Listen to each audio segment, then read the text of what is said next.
दिनै जोङो खाम्फा बरगयारि सार बिथांखौ जोंनि पार्टियावनो फैफिननायखौ जोङो मस्ट वेलकाम खालामो।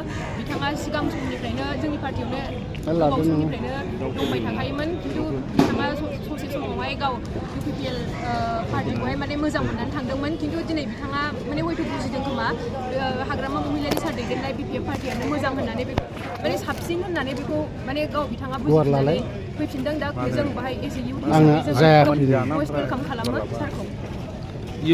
इउथनि थाखाय जे खामानि मावगासिनो हाग्रामा सारा आरो दा जोंनि BPF पार्टिया सरकाराव फैनाय लोगो लोगो जोंहा जेरैबायदि जोङो थांनाय इलेक्शननि केम्पेइन टाइमाव जों जेरैबायदि खोथा होदोंमोन, दा बियो गासिबो माने लासै लासै जालांनो हमगासिनो दङ।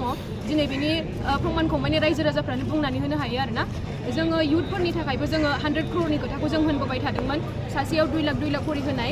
दा बेखौबो जोंनि BTCनि लाइमोनफोरा मोननो हादों।